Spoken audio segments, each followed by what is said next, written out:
All right, well, welcome back. That was a pretty difficult story to hear and to read. Unfortunately, fortunately, Mr. Park is actually a very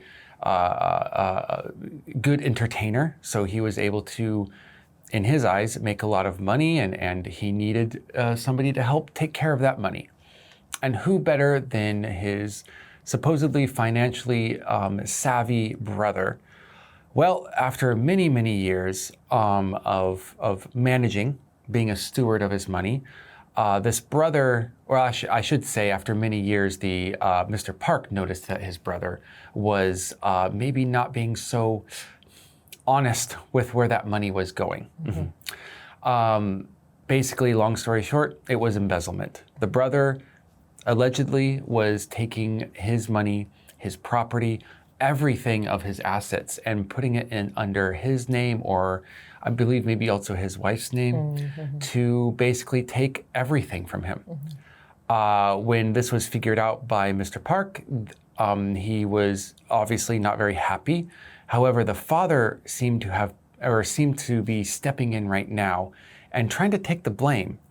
Now, people might think, why would a father need to be stealing money from someone and give it to another person? Like, what is happening? Well, there's a loophole. And this loophole in Korean law says that if there is a parent who is possibly taking money from a child, that the law doesn't really want to get involved in that. Back in the 1950s is when this was made. And some people are now questioning, does that law actually need to be around anymore? Whether it's a family member or not, should anyone be able to steal from you with no sort of ramifications? Yeah. I have to say, this was the most shocking part of the article to me. I cannot believe that there is a law allowing parents to legally steal from their children without prosecution. It makes sense now why there's a lot of K-pop artists who don't have any money. There's a lot of artists out there who started as children who don't have any money, but the parents do. I mean, it instantly made me think of Britney Spears.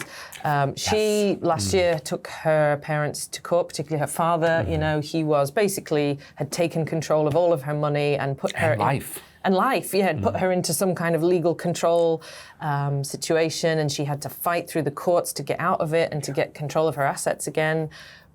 But thank God, the American court system allowed her to do that she is able to get out of it, because no, her family is not legally allowed to take all her money from her. Thank God she wasn't Korean. And I feel like the American people were the ones, because did you remember that meme so long ago? Leave Britney alone. Do you remember that guy? Yeah. He was right. For 20 years, he was right. And we were all like, oh, haha, what a funny leave Britney alone. And now we're like, oh, yeah. We should have listened to him way back when. I wonder what he's doing now. I hope he's okay. Do you think comedians or other entertainers just don't pay attention to their finances? Well, I guess if you're talking about the child stars, obviously their parents naturally take control of the financial situation when they're minors. And so many of them have then had to sort of legally divorce their parents, sort of emancipate themselves in order to take back control of their finances. Lindsay Lohan, Macaulay Culkin, they're just the ones that come to mind. But there's been a lot that I've read about. But however, actual adult entertainers putting their finances in their hands of their family, I can't really think of anyone. Or even just not paying attention to what's happening with their finances until it's too late. I mean, I saw a film about a boxer where this happened. He thought, I'm not good with numbers. He wasn't a very academic kind of guy. He wanted to focus on his boxing.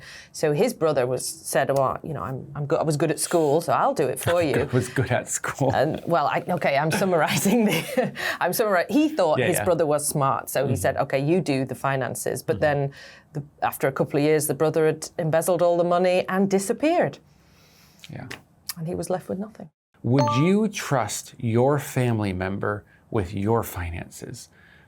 With being your business manager? What would be the pros and cons of it if you did? I would absolutely trust my mum. I think she does sort of the home finances, with my dad. He's no good. I wouldn't trust my dad. He's no good with it. He gives it all to her and she manages perfectly. Oh, very Korean of them. Absolute, yeah. And Russian too, they do that too. Okay. The women in charge of the money. But she's just really good at it. And I would trust her with my life. Oh, So yes. wow, life and money. Ironically, I would trust most of my family members with my life, but Not my money. you know what? Most of them would do fine if they were people I did not know, and I just met them at some banking, whatever, finance, whatever. I don't know banking or finance, so you fill in the word that I'm supposed to say here. Business manager, financial manager. I could probably trust some of them, but I just have this like law in my heart: don't mix business and family. Yeah. Yes, good point. I don't wouldn't want the want to argument. unless I absolutely had to. Yeah. Yeah, exactly. I did it once, and we had not with finances, just I was doing a job for my brother, and we had a contract spelled out to the T, signed, legal, everything of what is expected and whatnot. And it was like, this is how we're doing it. If we have any disputes, we go here. Not like, oh, but you're my brother. You should do this. You should do that. Oh, but you owe me. Yeah. I am your employee, and you're the person who hired me.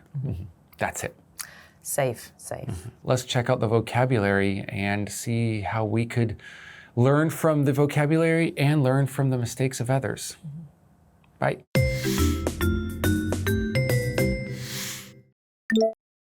No laughing matter. No laughing matter. Bogus. Bogus.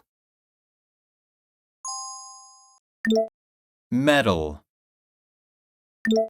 Meddle. Embezzlement. Embezzlement. Loophole.